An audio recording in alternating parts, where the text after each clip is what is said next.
Hello बच्चों, आपका मेरे चैनल शिक्षागर में स्वागत है।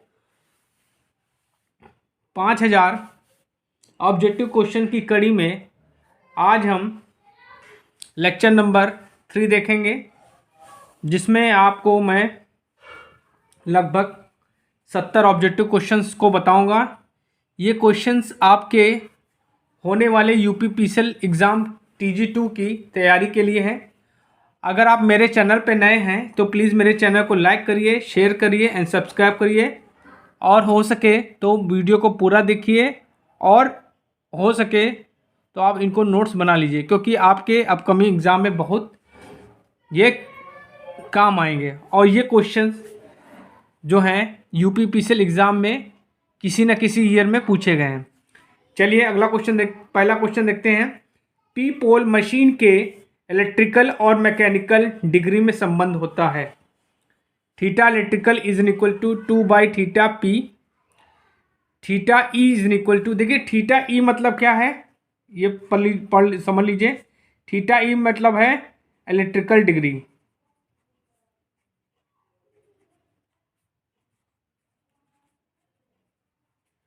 और थीटा एम जो है mechanical degree.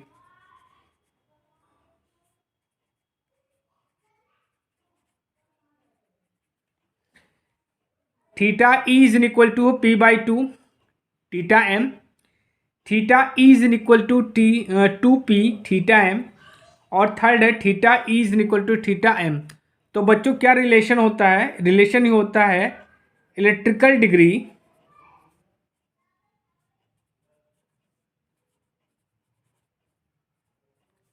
Is equal to होता है P/2 इंटू मैकेनिकल डिग्री।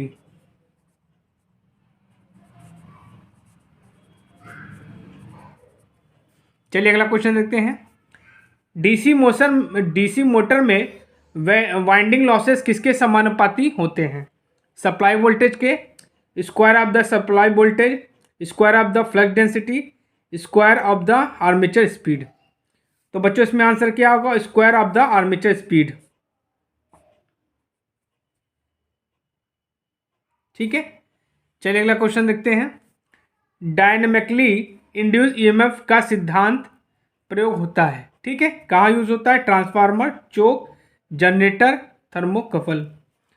तो बच्चों डायनेमिकली जो होता है आपका, ये जनरेटर में यूज होता है, और उसमें क्या होता है? म्यूचुअल इंडक्शन यूज होता है। Mutual induction.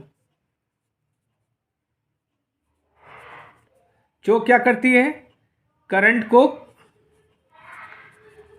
कंट्रोल करती है, वोल्टेज इंक्रीज करती है।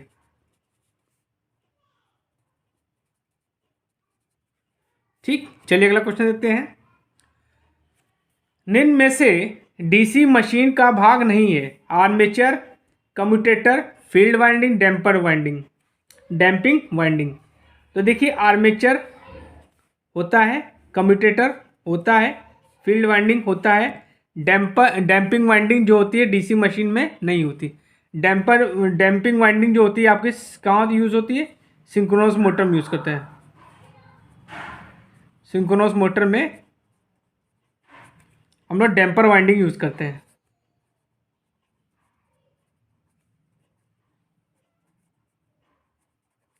तो बच्चों इसमें आंसर क्या होगा? ये आपका सही आंसर है। चलिए अगला क्वेश्चन देखते हैं। योग को लैमिनेट किया जाता है स्पीड रेगुलेशन के लिए, आयरन लॉसेस को कम करने के लिए, टेम्परेचर राइज के लिए, स्पार्किंग ऑन लोड। देखिए योग किसका बना होता है, पहले ये आप जान लीजिए। छोटी मशीन के लिए, छोटी मशीन, कास्ट आयरन, बड़ी मशीन,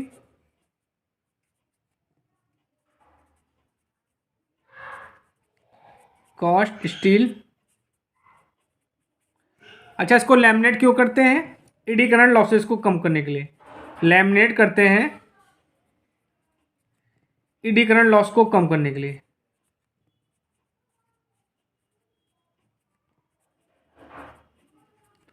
तो एडी करंट लॉसेस क्या होता है आपका, ये होता है आपका आयरन लॉसेस। तो बच्चों इसमें आंसर क्या होगा, आयरन लॉसेस। चलिए अगला क्वेश्चन देखते हैं। पोल शू को लैमिनेट किया जाता है हिस्टोलिसिस लॉसेस को कम करने, एडी करंट लॉसेस को कम करने, ए प्लस बी नन। तो बच्चों हमने बताया आपको एडी करंट लॉस को कम करने के लिए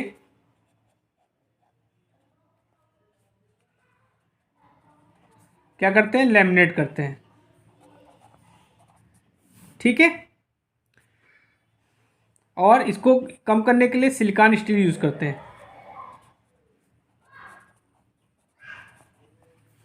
चलिए अगला क्वेश्चन देखते हैं। पोल शू का कार्य क्या है। देखिए पोल शू ये होते हैं आपका,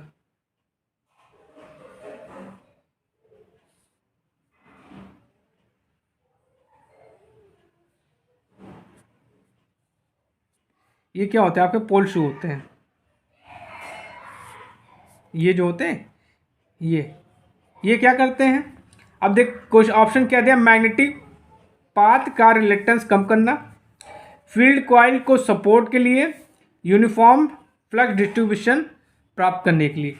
तो एक्चुअली क्या है बच्चों, ये मैग्नेटिक पाथ का रिलेक्टेंस कम करने के लिए भी होता है, मैग्नेटिक कॉइल को सपोर्ट के लिए भी होता है, और मेनली काम क्या करता है, ये यूनिफॉर्म फ्लक्स डिस्ट्रीब्यूशन का काम करता है। तो आपका ये तीनों ऑप्शन बिल्कुल सही है। ये क्या करता है, ये पोल शू होता है, ये देख रहे हैं आप, ये पोल शू होता है, ठीक है। इससे क्या होता है, ये फ्लक्स को समान रूप से वितरित करता है, ठीक है। चलिए अगला क्वेश्चन देखते हैं। आर्मेचर किसका बना होता है, एल्युमिनियम का, सिलिकॉन स्टील का, कास्ट आयरन का, कास्ट स्टील का। तो जो आर्मेचर होता है वो सिलिकॉन स्टील का बना होता है। आर्मेचर जो होता है आपका सिलिकॉन स्टील का बना होता है। क्यों, हिस्टोलिसिस लॉसेस को कम करने के लिए।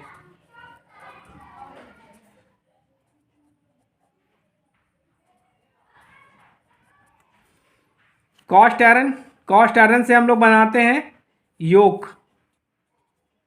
Small machine.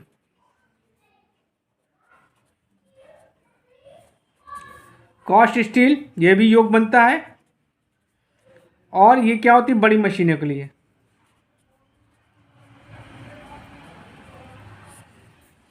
चलिए अगला क्वेश्चन देखते हैं। कम्यूटेटर का कार्य क्या है, convert DC to AC, convert AC to DC, convert AC to DC, AC to AC, convert DC to AC. देखिए कम्यूटेटर क्या करता है, कम्यूटेटर जो होता है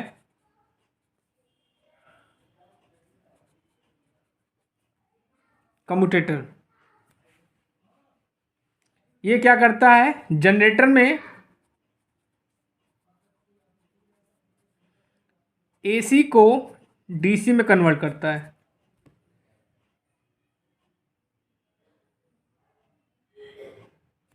और मोटर में डीसी को एसी में। तो बच्चों आपका पहला ऑप्शन बिल्कुल सही है। अब पूछ रहा है वेव वाइंडिंग क्यों की जाती है, high current low voltage, low current high voltage rating, high current high voltage rating, low current low voltage rating. देखिए तो बच्चों इसमें आंसर क्या होगा, सेकंड ऑप्शन बिल्कुल सही, लो करंट हाई वोल्टेज। देखिए वाइंडिंग दो होती हैं, एक होती लैप वाइंडिंग। लैप वाइंडिंग का के लिए करंट, जहां हमको करंट हाई चाहिए, वोल्टेज लो चाहिए। और वेव वाइंडिंग कहाँ करते हैं, जहां पे करंट हमको कम चाहिए और वोल्टेज ज़्यादा चाहिए। ये आपको पता होना चाहिए, क्वेश्चन पूछा जाता है। चलिए अगला क्वेश्चन देखते हैं।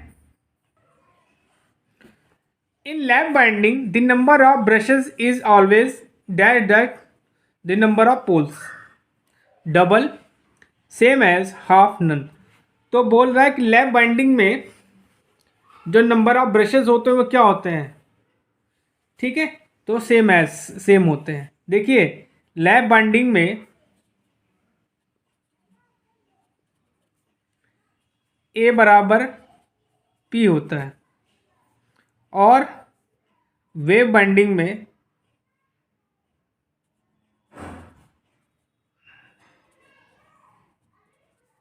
ए बराबर 2 होता है।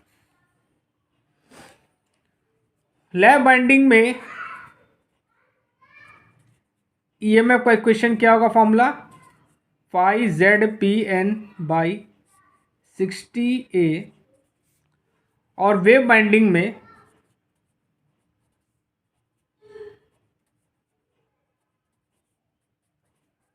Phi Z N P upon 120 ए।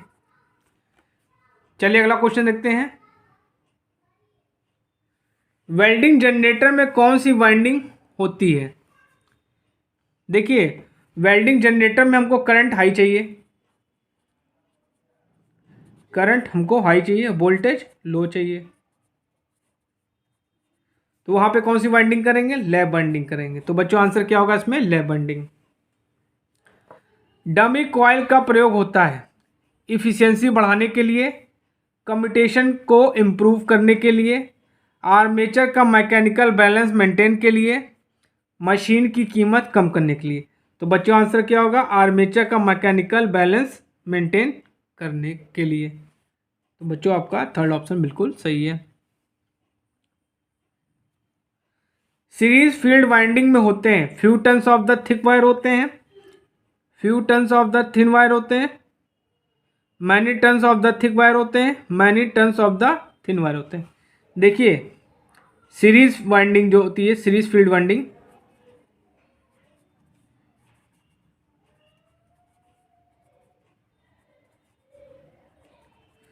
क्या होता है? टर्न्स लेस होते हैं, टर्न्स लेस होते हैं, और वायर क्या होता है? थिक वायर यूज होता है, थिक वायर। ठीक है। और जो आपकी संट वाइंडिंग होती है, shunt field winding,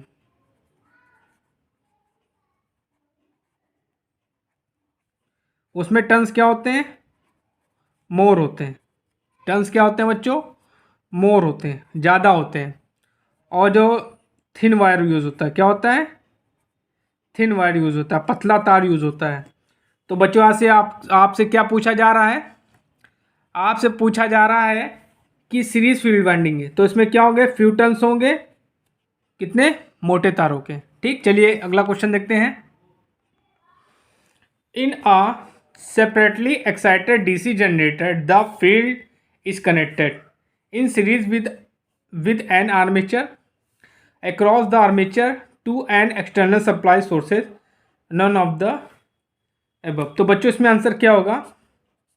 third option बिल्कुल सही है, to an external supply voltage. देखिए, जो सेपरेटली एक्साइटेड डीसी जनरेटर होता है, उसकी फील्ड को एक्साइटेशन हम डीसी सोर्स के द्वारा कर सकते हैं, या आपकी कोई छोटी मोटर हो उसके द्वारा कर सकते हैं, या टरबाइन के द्वारा हम उसको एक्साइटेशन कर सकते हैं। किससे किससे मैं बता देता हूँ आपको। बैटरी हो सकती है, टरबाइन हो सकती है, और आपकी कोई मोटर हो सकती है। ठीक, अब क्या होता है इसमें? क्या होता है, इसकी जो फील्ड का एक्साइटेशन जो होता है वो एक्सटर्नल सोर्स के द्वारा किया जाता है। देखिए, ये आपकी ये फील्ड वाइंडिंग हो गई,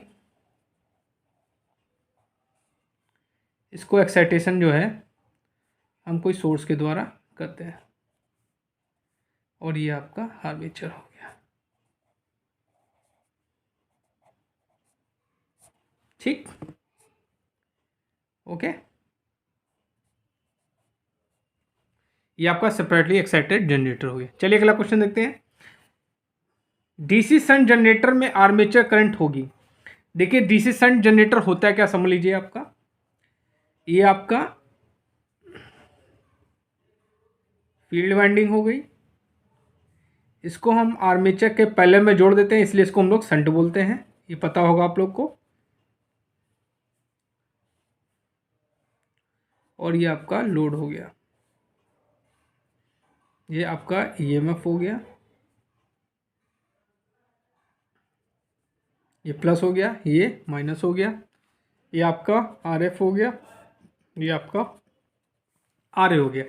अब इसमें आर्मेचर करंट लिख ली। तो अब ये आर्मेचर कहाँ, एक यहाँ करंट फ्लो होगी, इसको हमने बोल दिया आपका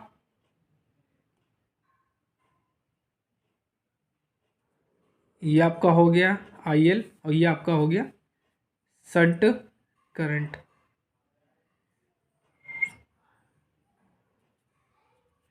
ठीक। अच्छा, अब आपसे इसमें पूछ रहा है कि आर्मेचर करंट होगी, तो आर्मेचर करंट क्या होगी। देखिए यहाँ पे जो वोल्टेज होगा,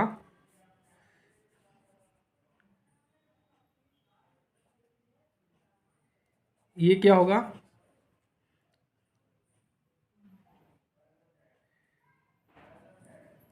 V plus I a R a होगा। तो यहाँ से अब देखिए, यहाँ से हम इसको अगर भेजेंगे तो क्या हो जाएगा, ई जी माइनस वी हो जाएगा is equal to I a R a हो जाएगा।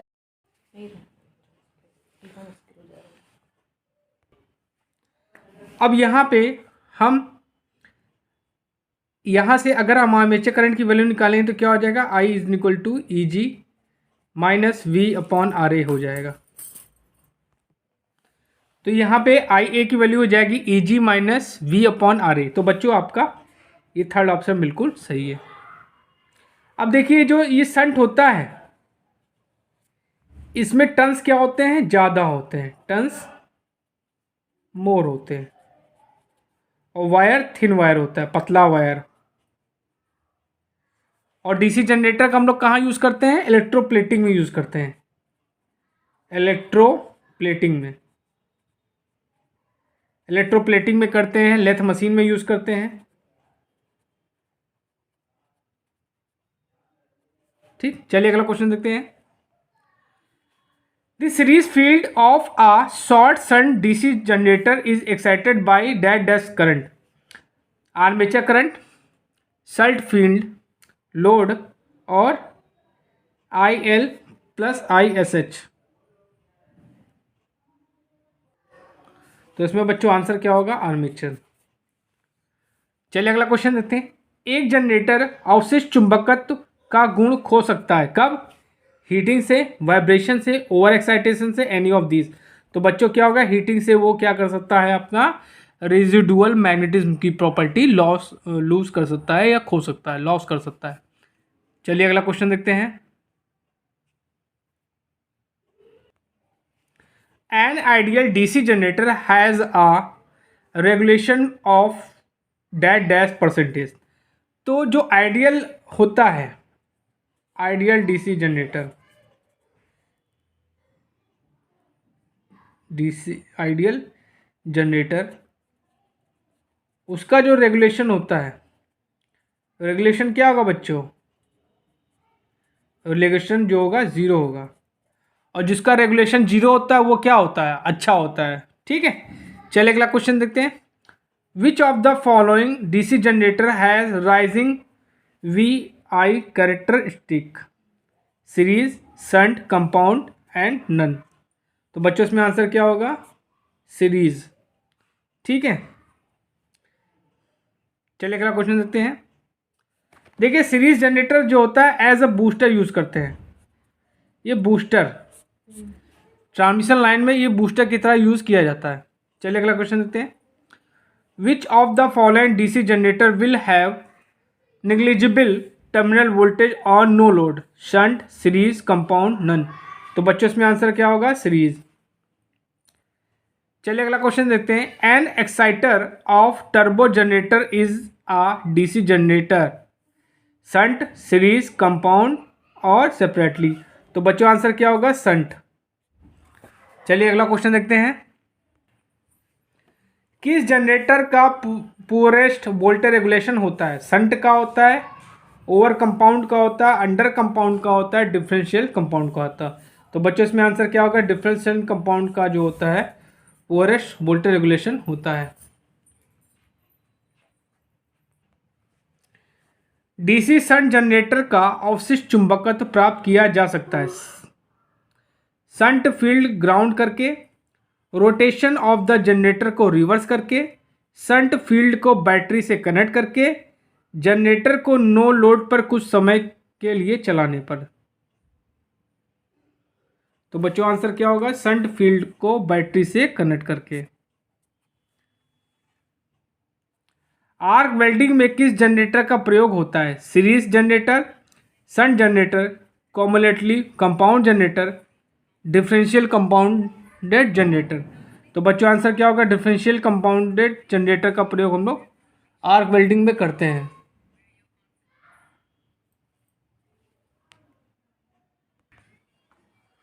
अब देखिए सीरीज जनरेटर का क्या होता है, ये बूस्टर की तरह यूज किया जाता है, इसको बूस्टर कहते हैं। शंट जनरेटर कहाँ यूज होता है? इलेक्ट्रोप्लेटिंग में यूज होता है, इलेक्ट्रोप्लेटिंग में यूज होता है, चार्जिंग में यूज होता है, और क्या होता है? लेथ मशीन में भी यूज होती है। कॉमुलेटिव कंपाउंड ये कहाँ होता है? आर्क वेल्डिंग में होता है। और ये क्या होता है? लिफ्ट में यूज होता है। चलिए अगला क्वेश्चन देखते हैं। फ्लेमिंग के दाहिना हाथ का नियम लागू होता है, डीसी मोटर में होता है, ट्रांसफार्मर में होता है, डीसी जनरेटर में होता है, अल्टरनेटर में होता है। तो डीसी मोटर में आपका फ्लेमिंग का लेफ्ट हैंड रूल यूज होता है, Fleming left hand rule. Transformer में क्या होता है? फैराडे का यूज होता है।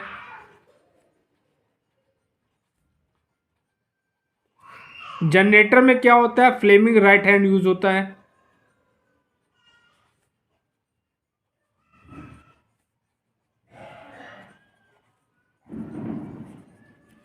चलिए अगला क्वेश्चन देखते हैं।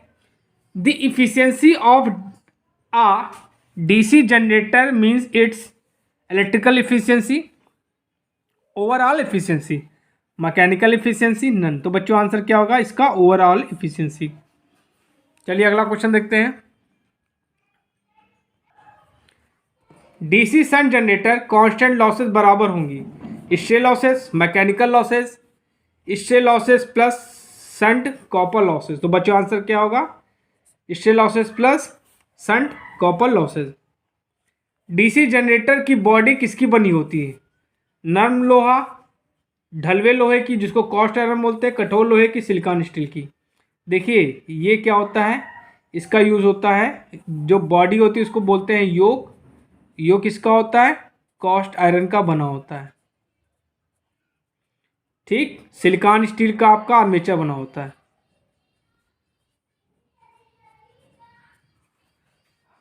ठीक है,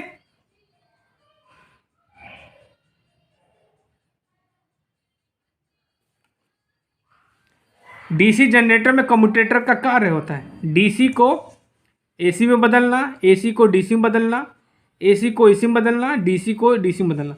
देखिए जनरेटर में क्या होता है, कम्यूटेटर जो होता है आपका ये करता है एसी को डीसी में कन्वर्ट, एसी को डीसी में कन्वर्ट। और मोटर में क्या करता है? डीसी को एसी में कन्वर्ट करता है। ठीक है, चलिए अगला क्वेश्चन देखते हैं। डीसी मशीनों में आर्मेचर को लैमिनेट करने का उद्देश्य सैथिल हानियों को कम करने के लिए, भंवर धारा हानियों को कम करने के लिए, ताम हानियों को कम करने के लिए। तो मैंने आपको बताया है लैमिनेट क्यों करते हैं, ईडी करंट लॉसेस को कम करने के लिए। डीसी मशीनों में समानता कुंडलन प्रयोग की जाती है, lap binding, wave binding, open binding, close binding. तो बच्चों इसमें आंसर क्या होगा? Close binding. निम्न में से डीसी मशीन का अंश नहीं है, commutator, slip ring, armature, carbon brush. तो बच्चों आंसर क्या होगा? Slip ring. स्लिप रिंग क्या होती है? इंडक्शन मोटर में यूज होती है। इंडक्शन मोटर में आपकी स्लिप रिंग यूज होती है, किसकी? फास्फोरस ब्रॉन्ज की बनी होती है।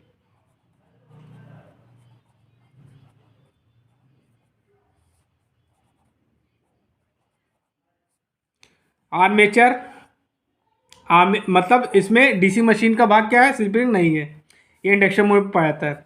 अब आर्मेचर क्या होता है, ये सिलिकॉन स्टील का बना होता है। कार्बन ब्रश ये क्या करता है, ये आपका आर्मेचर से कनेक्ट होता है, ठीक है, ये कम्यूटेटर से कनेक्ट होता है। ये क्या करता है, बाहरी सर्किट्स को करंट पहुंचाता है, को करंट भेजता है।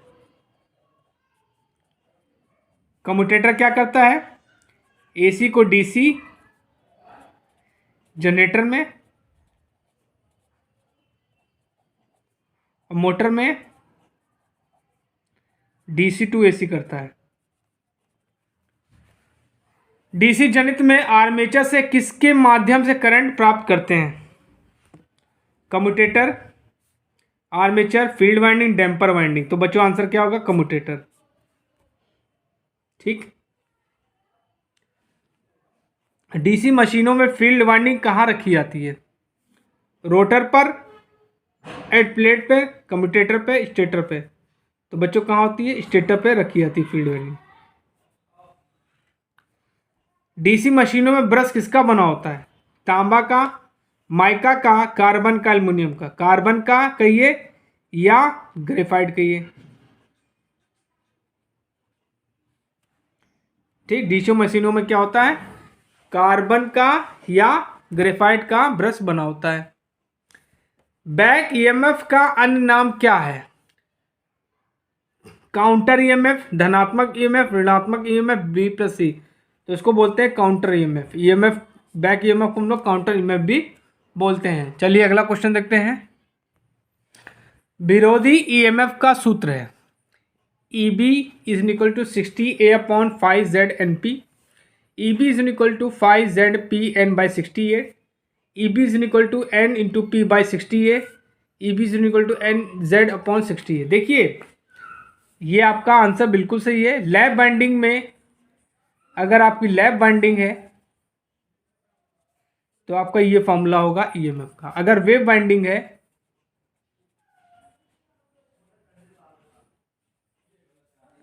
तो फॉर्मूला होगा EB is equal to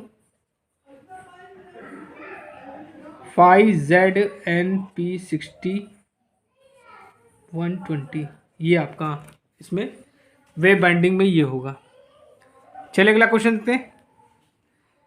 DC generator में अवशिष्ट चुंबकत्व का कार्य क्या है, आवृत्ति का निर्माण करना, धारा का निर्माण करना, फील्ड कुंडलन के साथ आर्मेचर एमएमएफ के घटक, फील्ड पोल की चुंबकीय संतति। तो बच्चों आंसर क्या होगा,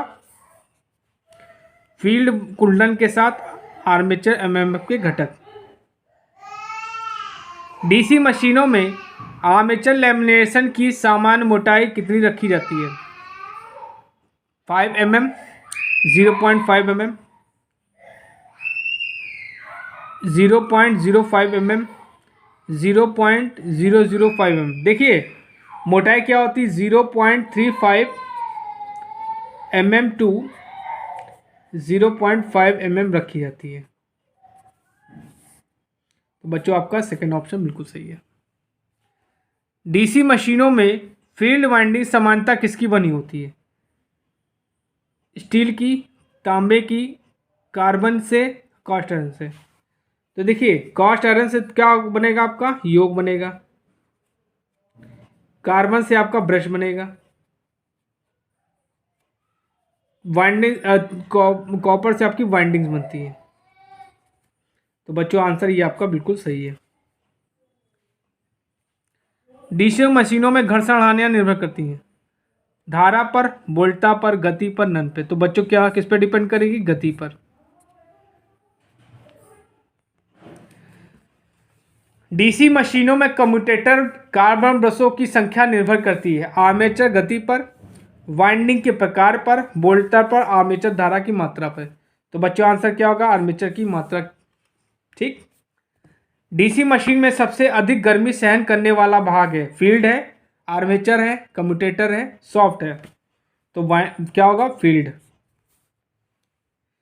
डीसी मशीनों में लैप वाइंडिंग का मुख्य उद्देश्य क्या है?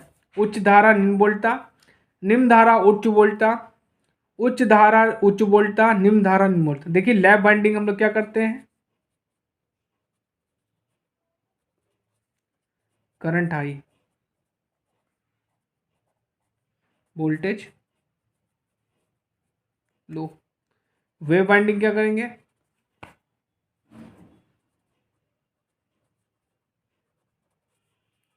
Current low, voltage high. तो बच्चों आपका पहला ऑप्शन बिल्कुल सही। निम्न में से बैटरी चार्जिंग हेतु किस जनित्र का चयन किया जाता है? Series generator, shunt generator, differential generator, cumulative. तो बच्चों सीरीज जनरेटर तो क्या होता है, बूस्टर यूज करता है as a booster. Shunt generator क्या करता है, इलेक्ट्रोप्लेटिंग और बैटरी चार्जिंग।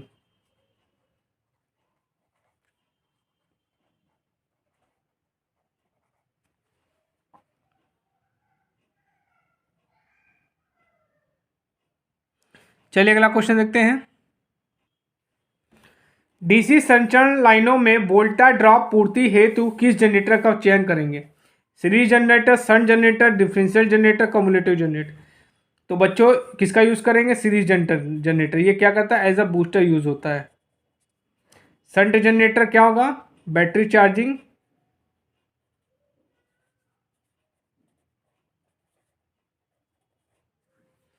चलिए अगला क्वेश्चन देखते हैं।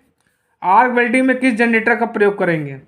ठीक है, series generator, shunt generator, differential generator, cumulative. तो किसका यूज करेंगे, डिफरेंशियल जनरेटर का यूज करेंगे। और कौन सी वाइंडिंग होनी चाहिए, लैप वाइंडिंग होनी चाहिए। लैप वाइंडिंग का प्रयोग हम लोग करेंगे। निम्न में से कौन सा जनित्र सभी भारों पर लगभग स्थिर वोल्टता प्रदान करता है? Series generator, shunt generator, differential generator, level compound, cumulative generator. तो बच्चों आंसर क्या होगा, लेवल कंपाउंड कम्युलेटिव जनरेटर। लंबी दूरी की लाइनों में किस जनरेटर का प्रयोग होता है? Over compound generator, under compound generator, level compound generator, shunt generator. तो बच्चों आंसर क्या होगा, ओवर कंपाउंड जनरेटर। निम्न में से किस जनरेटर में वोल्टा निर्माण हेतु अवशिष्ट चुंबकत्व की आवश्यकता नहीं होती? Series generator, shunt generator, separately excited generator. तो देखिए ये जो जनरेटर होते हैं बच्चों, ये क्या होते हैं, अवशिष्ट चुंबकत्व के सिद्धांत पे काम करते हैं। अवशिष्ट चुंबकत्व। और ये जो जनरेटर होता है सेपरेटली एक्साइटेड, इसकी फील्ड को एक्साइटेशन हम एक्सटर्नल सोर्स के द्वारा करते हैं। तो इसमें आंसर क्या होगा, सेपरेटली एक्साइटेड डीसी जनरेटर। चलिए अगला क्वेश्चन देखते हैं।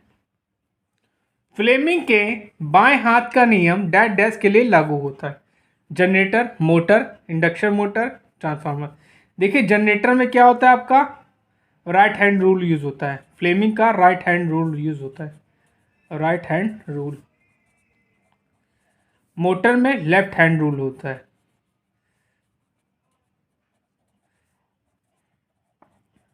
ठीक, तो बाएं पूछा है तो आपका इसमें आंसर क्या होगा, मोटर।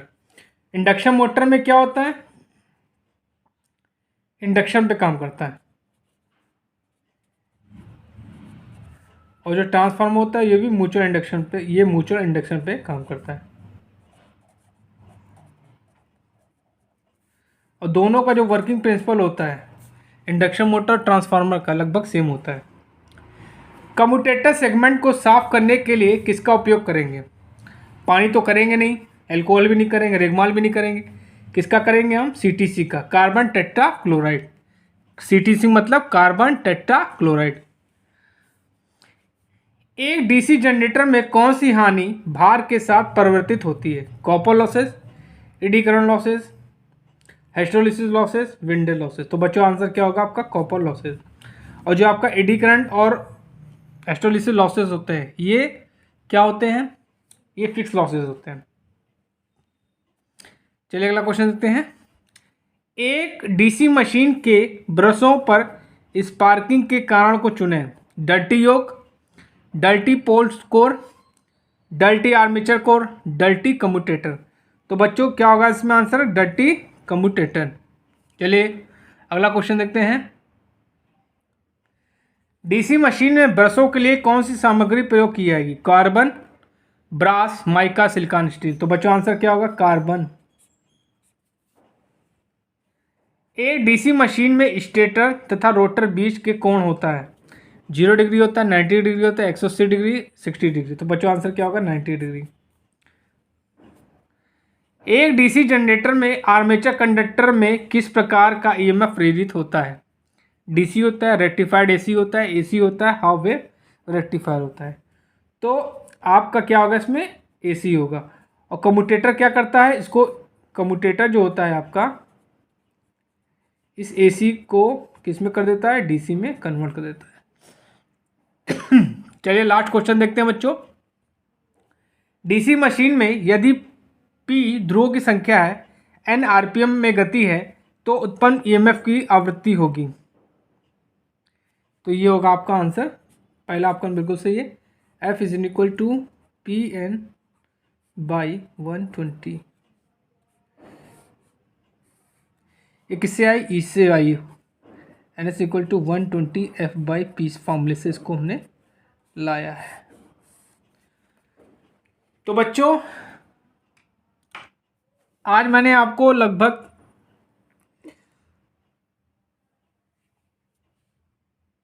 70 क्वेश्चंस ऑब्जेक्टिव सॉल्व कराए हैं। इन क्वेश्चंस को कोशिश करिएगा पूरा देखिएगा वीडियो।